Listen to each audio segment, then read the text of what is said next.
Perfect. Well, thanks, Amy. Amy and I chatted here before, and it sounds like we have a pretty good turnout. So you guys must be very interested in accounting for endowments. So I'm going to try to do my best to kind of shed some light on just ultimately the accounting, treatment, and tracking of endowments. If you had attended our previous spring webinar series in March, we went over mission-aligned investment and just how to build a purposeful portfolio. And in April, we went over the legal side of endowments. So I'm not going to be touching too much on those subjects, but there obviously are some concepts that kind of help out when it comes to the accounting for endowments. So with that, a quick introduction about myself. I've been at Eide Bailly now for about 8 years, primarily in nonprofit engagements. I've specialized in anything from small to large foundations, independent schools, scientific and cultural organizations. Each one of those organizations have a different set of endowments. Some might just have one endowment, others might have 20+ endowments. So seeing a wide range of how organizations are tracking, accounting for those, and obviously just as an auditor, just making sure that everything is in the correct place from a general ledger perspective, things are being recorded correctly, and the financials ultimately get presented in the best possible way and meeting those disclosure requirements. I've been involved in multiple pilot projects for artificial intelligence. Accountants are notorious for being behind the technology 8-ball. But over the last couple of years with COVID, needing to go to remote audits, for example, we've really dove into those to ultimately streamline the process to make our lives easier as an accounting firm, but also our clients' lives easier. I serve a part of our Colorado Philanthropy Committee. It's basically a resource for our employees to stay engaged in the community. We facilitate events throughout the entire year. We try to reach out to our employees to see what they're interested in, what they're passionate about, and really facilitate that for our employees. And then on the firm-wide perspective, I'm part of our Inclusion and Diversity Committee for corporate responsibility specifically. Our firm has established a few different pillars when it comes to inclusion and diversity, recruiting, training, and one of those is corporate responsibility, just another word for philanthropy. So this is obviously where my passion lies, and just kind of excited to be here to hopefully shed some light on endowments. So with that, just to kind of recap what our learning objectives are going to be for today, we're going to talk over identifying when you have an endowment. Sometimes this can be pretty clear cut, but if you're not familiar with endowments, or maybe your organization has never received an endowment, and maybe you're new to just the accounting for endowments, whether you're an auditor or a client itself, you need to identify when you have those agreements that might come in. Some are very specific, some are a little bit more general. So we're going to identify that. Also, obviously, understand the treatment of endowments. This kind of goes back to, ultimately, if you have a donor restricted endowment, UPMIFA is the law that kind of applies, and I'm going to go into a little bit more detail on that. And just the treatment of it and the accounting around it can get complicated. I'm going to go over some more basic concepts, and then ultimately what we're seeing maybe going forward with what organizations need to be kind of concerned about or potentially on the horizon. And then the last subject is really exploring how to track and disclose endowments. Really, as auditors, the final product is the financial statements, and how we get there is through tracking. And the financial statements are a way for the organization to tell the story. Obviously, you need to meet certain requirements when it comes to GAAP, but ultimately, all those disclosures need to be are an end product of the tracking. And organizations need to make sure they have right processes, controls in place to properly track those endowments, whether you have one endowment or 20+ endowments. Obviously, that can range, but hopefully I can kind of touch on these few topics and provide some clarification. So with that, what I wanted to do is set a base as far as restrictions go. Restrictions and designations are important concepts to really understand as far as a foundation of endowment treatment. So I just wanted to touch on this really briefly, just to kind of provide just that foundation. So when we talk about nonprofits, the net assets are kind of the unique characteristics of nonprofits along with other things. But net assets are, it's just like the equity of a for-profit corporation. Net assets are broken out into separate categories. Either you have with donor restrictions or without donor restrictions. And it's important to kind of make sure you're not using restrictions and designations synonymously, because they are different and they do have different kind of concepts to them. So when we think about restrictions, those can be imposed by a donor. And it's important that not only a donor, but laws or contracts can also extend donor restrictions. So, you know, depending on the type of agreements in place and the type of funding an organization is receiving, it's important to understand when potentially an organization has those donor restrictions in place. Kind of subcategories of donor restrictions are those that are temporary in nature and perpetual in nature. I'm going to go over another slide that kind of just goes over the way it was previously kind of broken out in 3 different categories, and now it's 2. And what I mean by that is temporary in nature is ultimately when an organization receives funding from a donor, and that can be either restricted by purpose or time. So purpose really is when a donor provides funding to an organization, a nonprofit, that is for a very specific need or a very specific mission of that donor's intention. So a lot of times facility-driven nonprofits will receive donations for maybe a capital campaign. They have a new building expansion on the horizon and they're wanting to, you know, kind of fund that through some donations. So those donations towards that facility improvement, capital campaigns, that's a type of purpose restriction. And then there's also time restrictions. So a really common occurrence of this is promises to give.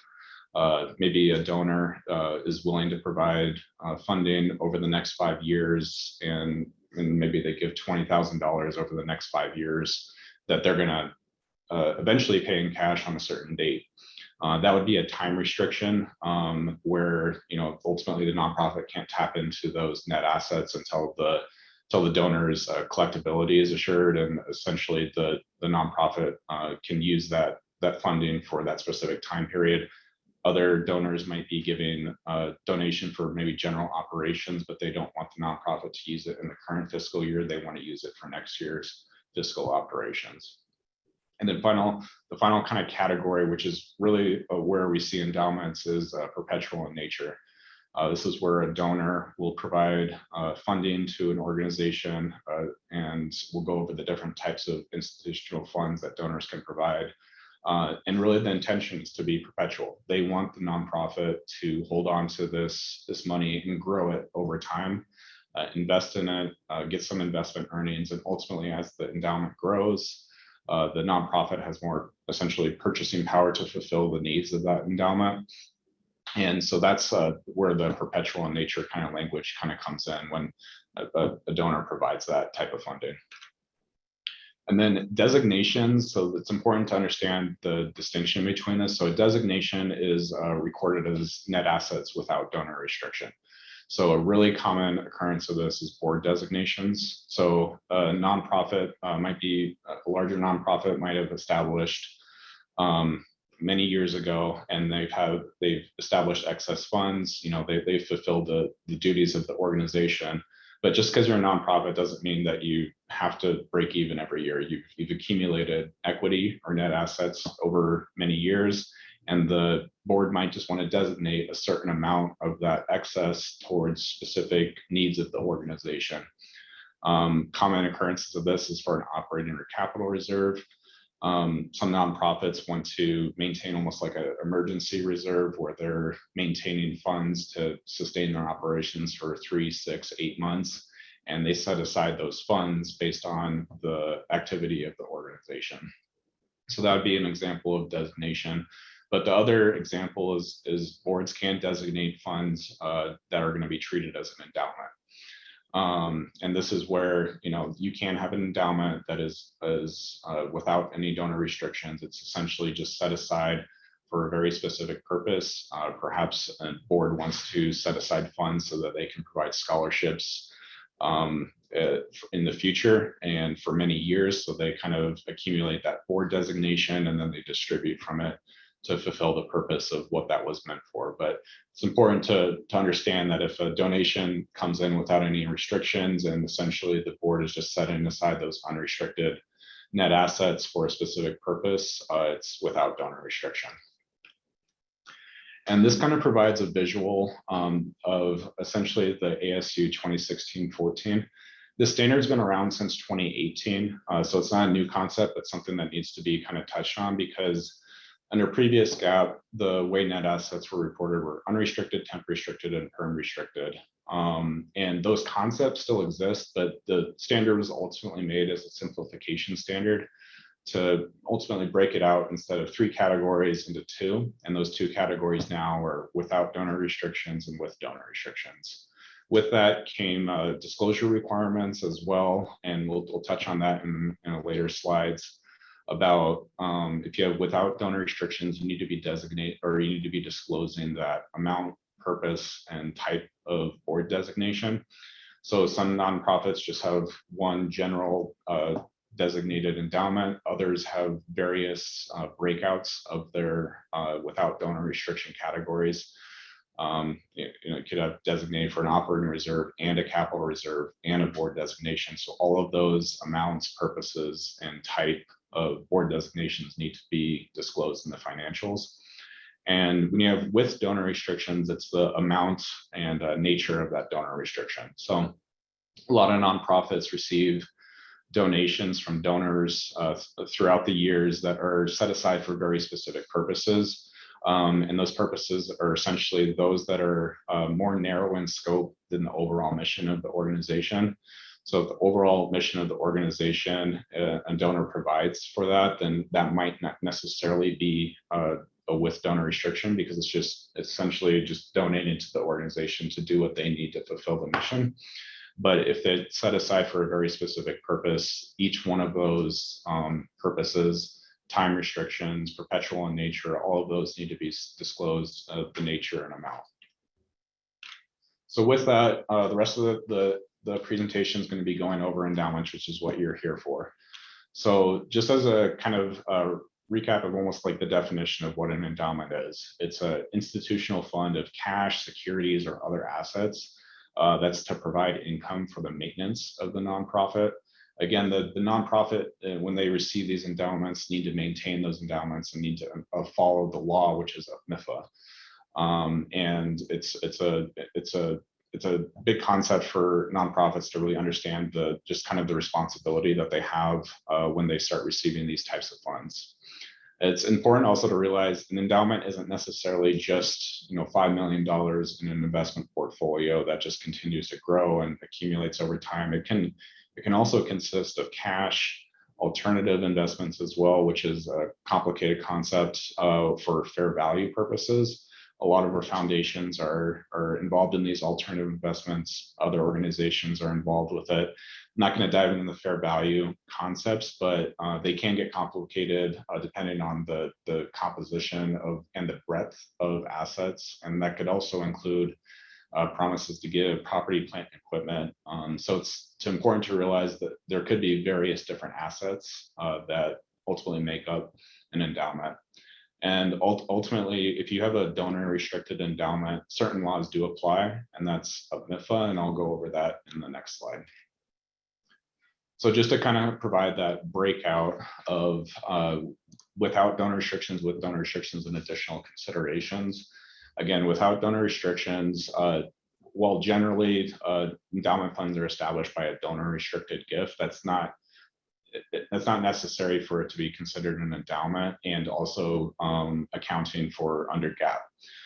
Because they can be designated by the board, the accounting does need to be followed if it's an endowment. It just happens to be without donor restriction funds.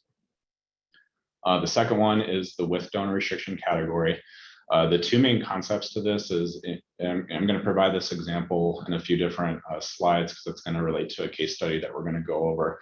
But when a donor might come in the door and provide maybe $1 million to an organization that was meant to be perpetually held by the organization, maintained as an endowment, that $1 million is what we call the original gift value, or the corpus. And that needs to be kind of considered as part of the with donor restrictions. That's the perpetual in nature factor.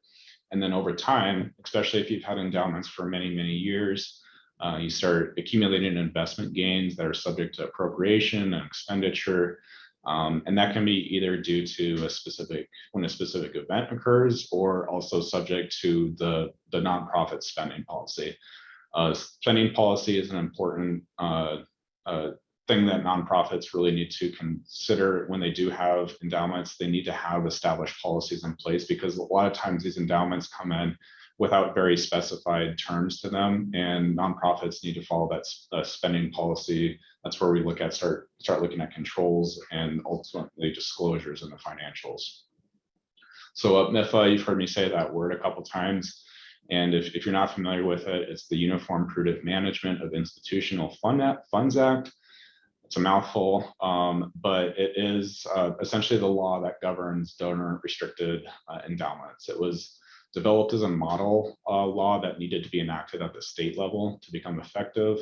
And it ultimately serves as a mechanism to protect the intentions of the donors to the endowment funds, especially when donors investing in spending instructions aren't very specific within the agreement.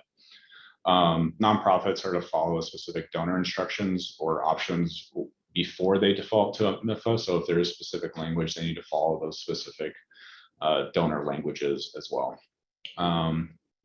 But some additional considerations, I'm just going to briefly touch on this because it does come up when we talk about endowments, but there's also beneficial interests, assets and community foundations, and donor advisement funds that could exist if you do have an endowment in place. Assets held in a community foundation, it's a fairly common one that we come across, especially if a nonprofit might just be starting to get an endowment, maybe just a couple years ago, and they've never had one before, and they've never had to necessarily be prudent in their actions, and they don't maybe have the capacity to ultimately manage those funds. So what they do is they transfer them to a community foundation. And it's really important for organizations to understand before they start entering into those agreements and before they transfer the assets, to understand that when you do that, sometimes you're giving up your variance power. And what I mean by that is you essentially can't tap into the endowment as much as you could if you were to hold it yourself. And there's additional disclosure requirements when it comes to beneficial interest, assets held in a community foundation, donor advised funds, for example. There's those additional disclosure requirements and tracking just need to be considered before you kind of enter into these agreements as an organization. All right. So as more of like another visual, when we talk about endowments, donor restricted endowment funds, again, UPMIFA is what you need to be following when it comes to those. But as an endowment, you could have a board designated arm to that, and the accounting guidance still needs to be followed when you have those endowments. The accounting guidance is ASC 958-205, and that's what as an auditing firm, as a staff, that's what we really test and we really go into when we look at endowments. And then you kind of have separate arms to that, whether you have assets in a community foundation, beneficial interest, or donor advised funds. So some common issues, and this is not meant to be an all-encompassing list at all. This is just kind of a few things that we come across that I think is important if you're an auditor or just an organization to be really considering. The first two kind of go hand in hand, and that's when maybe there's multiple individual endowments funds held in an organization, or even the endowment funds are commingled with other funds. It's important for organizations to be really looking at each individual endowment by itself separately for tracking purposes. And that includes the corpus and accumulated investment gains. So you can kind of imagine if you have 20 different endowments, how this could get very complicated pretty quickly to make sure that the corpus and the accumulated investment gains are being allocated correctly.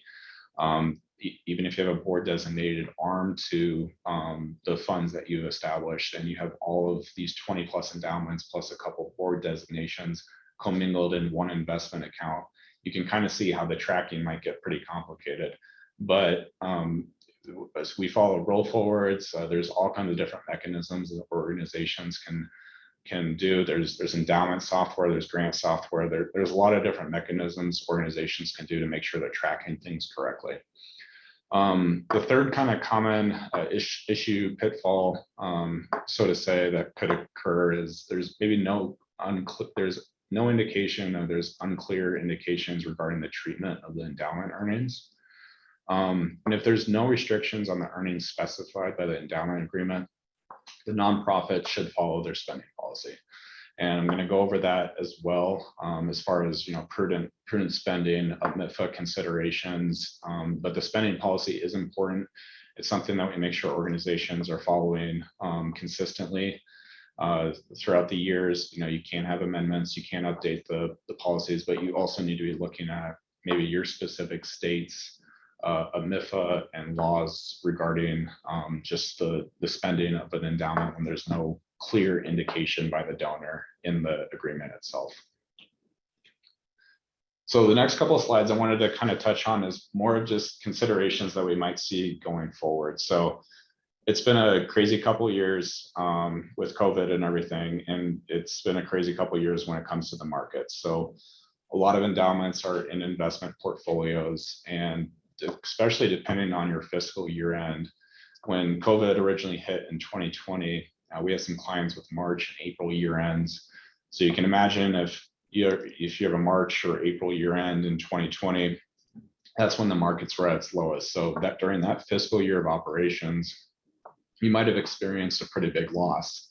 And then the markets subsequently recovered and they had record returns. Some organizations had 20% returns depending on their investment allocation and how conservative or aggressive they were in their investments. So I know as we kind of think about going forward, what does that mean?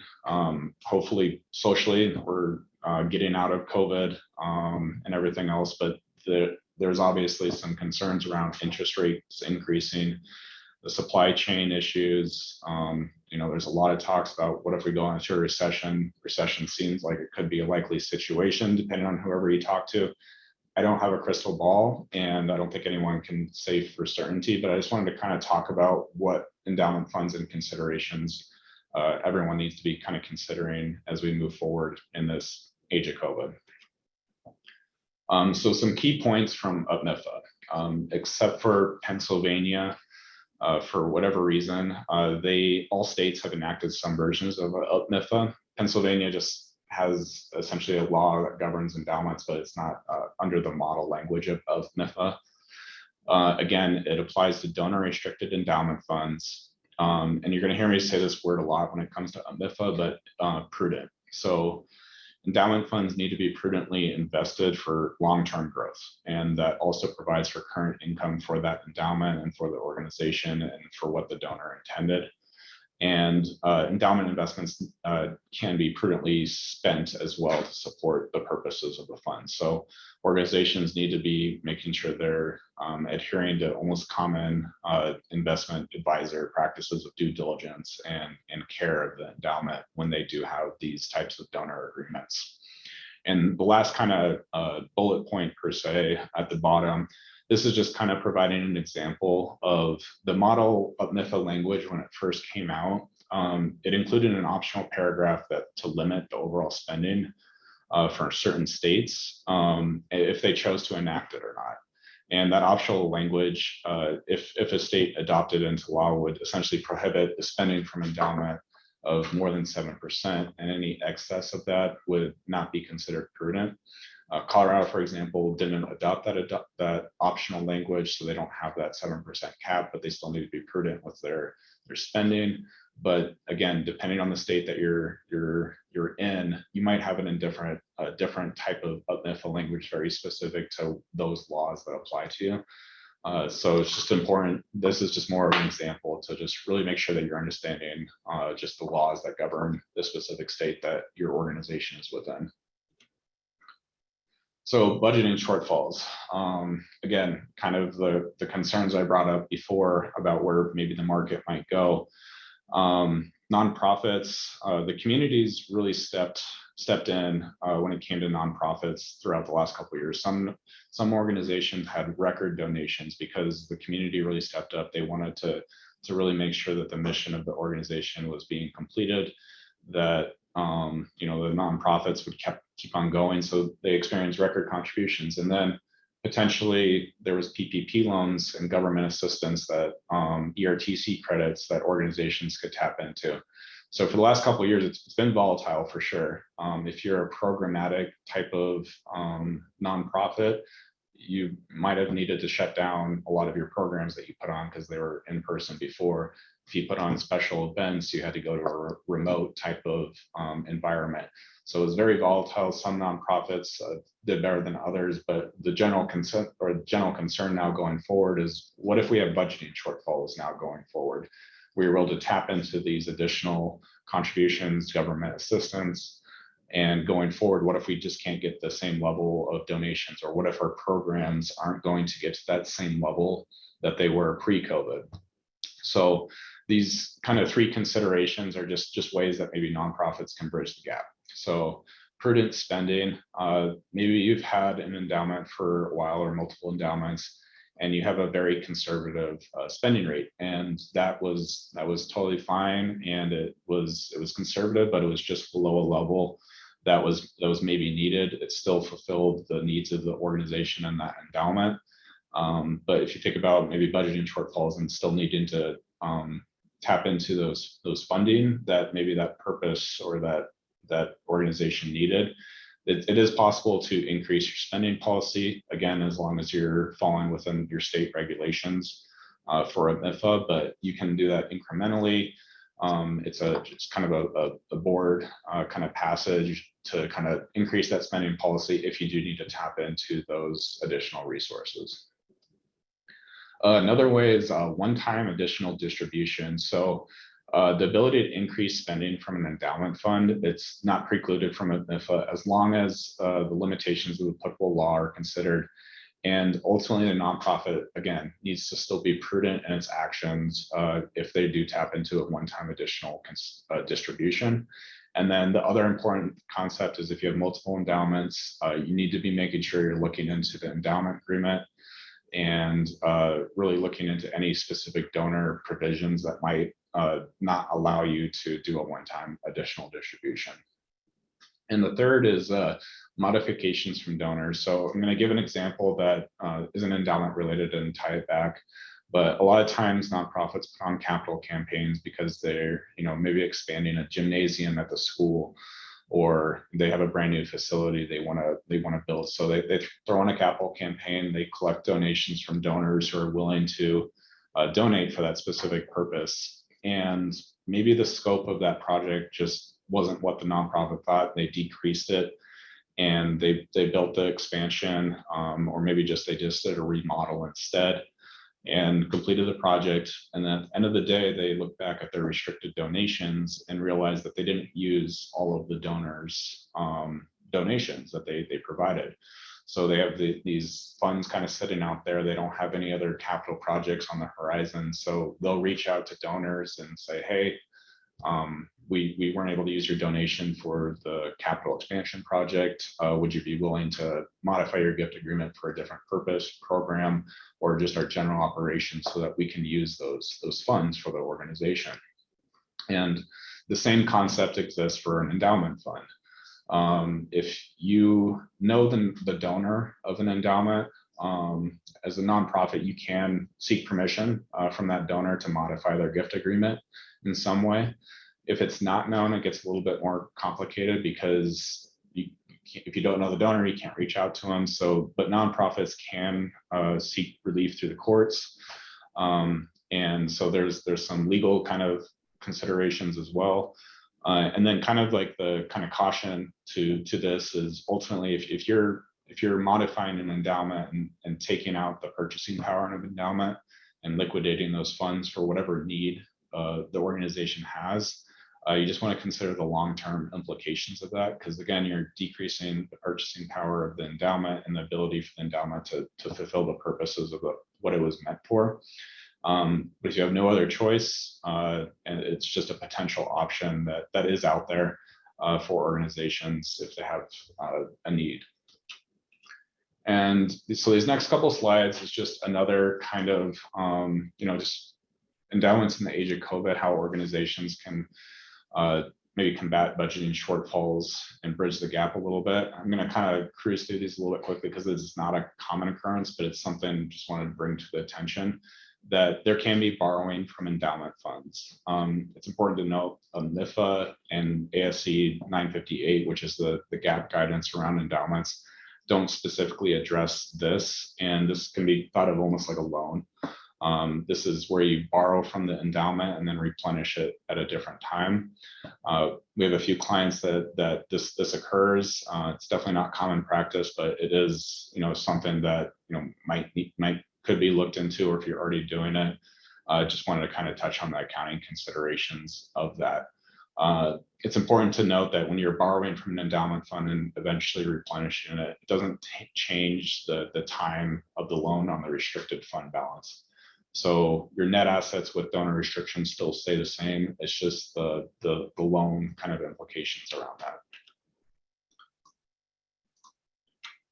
So from an accounting perspective, the act of borrowing from a donor restricted endowment fund has, again, no impact on that restricted fund balance, and the composition of that endowment fund in a sense is being rebalanced away from marketable securities, if that's what the endowment was within, to more of a form of fixed income. So essentially the theoretical balance sheet of the fund, assuming the nonprofit did not borrow the full amount of that fund, would show asset categories of marketable securities and notes receivable. And then if you think about the statement of activities implications, the investment return for the year of that fund would show a mix of that investment income from marketable securities, where your endowment was, and interest income on the loan. All right, so underwater endowments. We haven't seen very many of these, to be honest, over the past few years. We might have seen some in 2020, depending on how new the endowment was, or how the spending from that endowment occurred, but did want to go over the underwater endowment concept with you guys, and just the disclosure requirements, and just the accounting considerations around that. So underwater endowment, by definition, this is where the fair value of the fund at a certain reporting date is less than the original gift amount. And so if, again, a donor provided $1 million, maybe they gave it right at 2019, and all of a sudden the markets crashed, and at a certain reporting date, now that $1 million turned into $900,000 for fair value. Well, you have a fair value now of less than the original gift amount, and the delta between the two, that $100,000, is the underwater portion of the endowment. It's important, if you haven't seen underwater endowments in a while, and you're used to maybe the old accounting standard where you had unrestricted, temp restricted, and perm restricted, the three categories, there was a reclassification of that underwater that would occur to pull it into without donor restrictions and then put it back in, essentially, when it was replenished. It's important to know now the entire balance of the endowment fund is reported in net assets with donor restrictions, and that's whether it's underwater or not. So you just basically keep it in there. Again, that was part of the simplification of just keeping the entire balance of the endowment fund with donor restrictions, regardless of if it's underwater or not. As far as the disclosure requirements go, nonprofits need to be disclosing their interpretation of the ability to spend from the underwater endowment, and also its policy and any actions taken during the period concerning the spending from that underwater endowment. And then these 3 bullet points is really the quantitative numbers that need to be disclosed as well. That is the fair value of the endowment fund, the original gift amount, and then again, that delta, which is the amount that original gift amount exceeds that fair value. It's also an important concept to know that if you have multiple endowments, if you have 10 endowments, for example, if 1 or 2 of those endowments are underwater, it's important that those are valued. That's the reason why tracking comes in, is that those need to be disclosed separately, because those 2 endowments are now underwater. You have to disclose that those 2 endowments are underwater, regardless of if you accumulated all 10 of your endowments and the fair value was in excess of the original gift value. The wording in here where it says that for each period presented, each of the following in aggregate. What that means is that if you have two endowments, the total fair value of those two endowments, the fair value, original gift value, and underwater endowment needs to be disclosed. But you can't just aggregate all your endowments together and say that the fair value is in excess of the original gift value if you do have some individual endowments that are underwater. So just kind of a quick case study. I've been kind of leading into this based on what we've been talking about already. So I just want to provide just a really quick overview of, just kind of when you have a gift that comes in and investment income, distributions, so on and so forth. So again, $1 million might have been received in 2018. The funds are invested in the Fidelity account, experiences investment income of $100,000. And then also maybe a spending rate policy was established of 3 to 5%, and $40,000 of those earnings are distributed for scholarship purposes in the following year in 2019. Also in 2019, another good year of investment income, had an additional $120,000 net investment return come up. The board again appropriated $60,000 of earnings for distribution. And then boom, 2020 hits and the pandemic occurs and the account experiences a $150,000 investment loss. So just kind of going through each of those years and the activities in the financial statements, again, you'd want to consider if you have a board designation, if you have a without donor restriction. In this example, this was a donor restricted gift. So that is recorded in 2018 as a perpetual in nature with donor restriction of $1 million. The activity or the investment gains and distributions, those are still recorded as with donor restrictions. It's just you have an accumulated investment, like net investment return, and then distributions from that as well that ultimately just get taken out of the endowment value and then used for that purpose of the endowment. If we kind of fast forward through the years in 2019, or 2020, excuse me, that's where we have a loss that occurs. So originally at the beginning of the year, they had $180,000 of accumulated investment gains. They distributed $60,000 and then they experienced a $150,000 loss. Well, at the end of 2020, that $30,000 loss, that's that underwater portion of endowments that might occur. And that's what organization would need to disclose. In addition, with that original gift amount of $1 million, and then that $970,000, that's the total value, the fair value of the endowment. All right, so tracking and disclosures. Going to just go over a few examples here. Just tracking is important because again, it's required for to act in good faith and care that an ordinary prudent person would need to exercise under similar circumstances. They need to maintain due diligence in their methodology and fees when it comes to endowments, including the controls as well. So controls are something that we would look at to make sure that the endowments are being properly tracked, recorded, and ultimately disclosed in the financials. And there is a duty to incur only appropriate and reasonable costs. Nonprofits are 100% able to engage in an investment advisor to manage funds if they would like, but again, it's a duty to incur only those appropriate and reasonable costs. And then on the right, you can kind of see just other considerations that the organization needs to be considering. This is pretty much what an investment advisor would be considering, but the organization is responsible for that. So endowment tracking, I just wanted to provide a visual of, like this is a common example when we do have multiple endowments of how roll forwards are sometimes set up.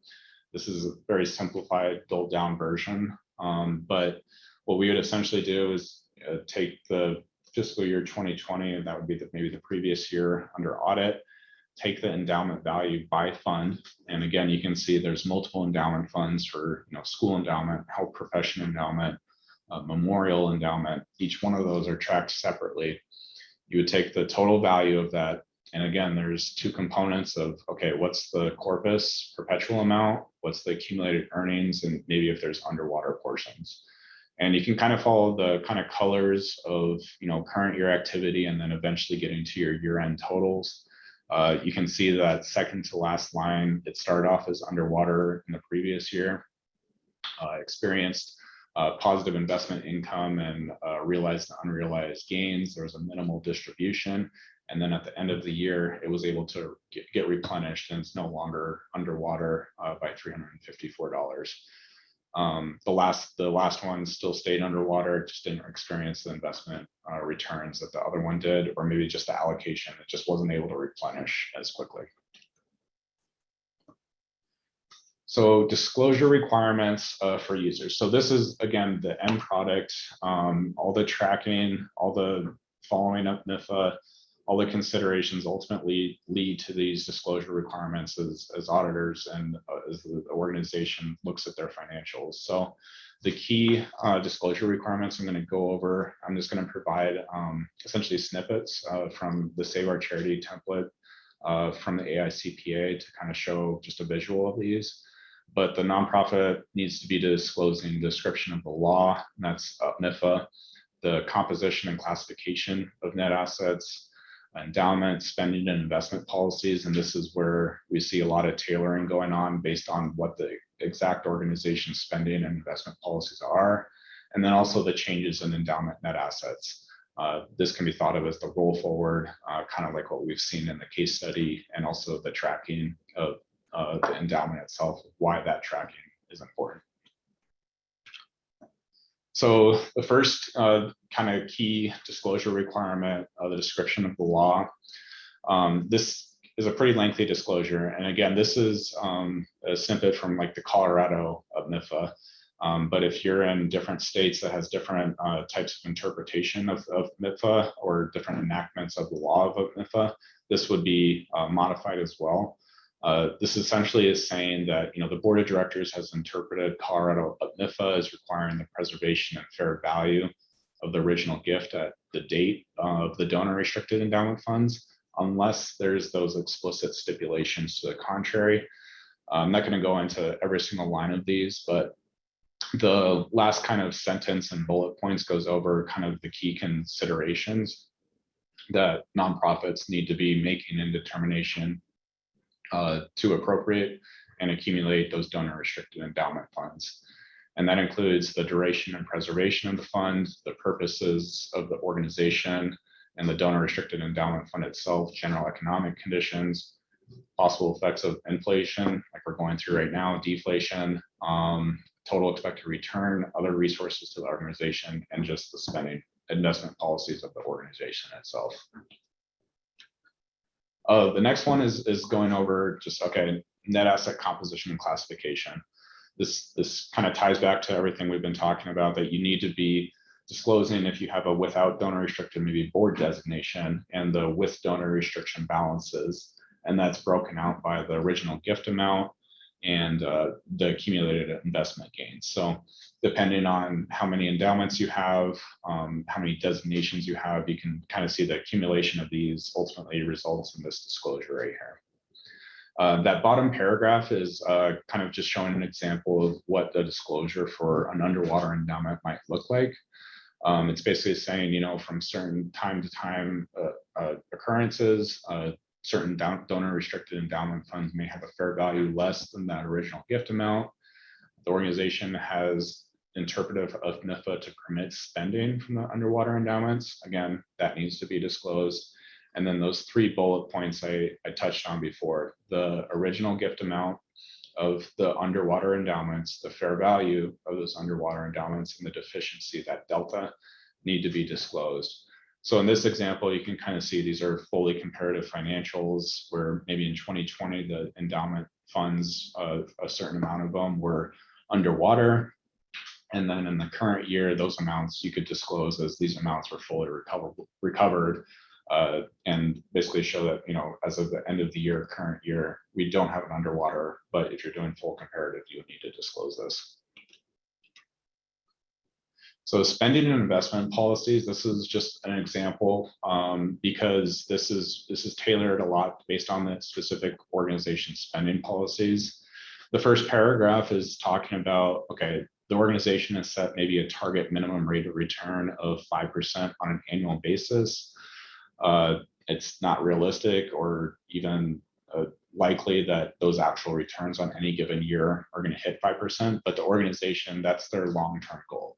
It's to satisfy that long-term rate of return objective. They've set that 5% is the goal, and they've structured their investment portfolio as such to meet that goal over time. And then the second paragraph is talking about the spending policies. So that's like the distributions that an organization would be taking out of the endowment to satisfy the needs of the endowment if there's not the specific donor stipulations. This is something that we see varied organization to organization, but a common one would be organizations taking a rolling quarterly average of their endowment fund balances and then allocating maybe an average 4.5% of that rolling quarterly average. Some organizations might just do an average over the last 3 years, last fiscal 3 years. Depending on the timing of the distribution, they could have the rolling average based on a mid-year amount so that they can distribute it before year end. This varies organization to organization, but this is why the spending and investment policy is important for organizations to have. And then the final disclosure requirement is talking about the changes in endowment net assets. This is really the roll forward that we would see for in the financial statements. You would again break out the without donor restrictions and with donor restrictions amounts, have the beginning of the year balance in the investment return. Again, investment return for organization has many endowments that are maybe commingled. This amount to be disclosed can get pretty complicated if the tracking mechanisms aren't in place. We have some organizations though that maybe have 5 endowments and they actually separate each one of those endowments into separate accounts so that it's very clear that account 1 has this amount of investment return, account 2 has this amount of investment return. It's very easy for them to track, but again, depending on the amount of endowments, that might not be realistic. Any contributions that maybe came in from donors, and then also the appropriation of those endowment net assets based on a spending rate policy or the distribution also from the board designated endowment distribution policy, those amounts would be disclosed. And then the final year-end amount, that bottom line, that would essentially be what might tie to your statement of activities for, these are our endowment net assets for with and without donor restrictions. So with that, that is actually the end of my presentation. So Amy, I will stop sharing my screen and I think there might be some Q&A. Yes, there are quite a few. Let's see here. Do you have a direct link to that UPMIFA, MIFA that they can link to? They can't seem to find the final documentation of the law. Oh, that would be, so I'll have to look that up and that's something we could get back to them about. Okay. Sounds good. We can, we will get that link and we can actually send that in our recap email that we will send to everyone. So not a problem there. All right. Let's look here. Can you discuss disclosures on the designated endowments? Yes, so designated endowments, that would be the nature, amount, and purpose of that designation endowment. So on the statement of activities, what's required is that your without donor restrictions are disclosed, net assets are disclosed, and your with donor restrictions are disclosed. If you have multiple designations, you need to break out the amount and nature and purpose of each designation within the financial statements. And actually what I can do as well, share my screen one more time and I can actually show you kind of the save our participants are sharing. Oh, there we go. Sorry. So this is the Save Our Charities template that I was that I had brought in snips out before. But this board designation endowment fund, this might be made up of multiple types of designations, and you'd want to make sure that you're disclosing the amount, purpose, and nature of each one of those somewhere in the financials. And most of the time we see it within this endowment disclosure itself, and just kind of breaking out the different board designations within it. All right. How do you have negative endowment distribution? So underwater endowment distribution, I think is probably what that's referring to. So depending on the nonprofit's interpretation of UPMIFA, it is possible to spend from underwater endowments if that's the interpretation and that's the need of the organization. There's not any donor stipulations to the contrary. It is possible that organizations still spend from the underwater endowment. It's not necessarily the best case scenario, but it is possible. Maybe there's just a really bad timing of when the endowment came in in 2019. Endowment crashed in 2020, but they still spent from it, and then it recovered subsequently. So it is possible to spend from an underwater endowment, but again, it's based on interpretations of the UPMIFA of the specific state and the donor agreement. All right. What are some of the common endowment tracking software programs that nonprofits use? Yes, and I think that will be a good one to get back to as well. So there are specific accounting softwares that kind of do a really good job from a tracking perspective. NetSuite, for example, I've seen high customizations of tracking each endowment fund kind of separately and the contributions that might come in, investment income. But there are separate ones if you just use QuickBooks, for example.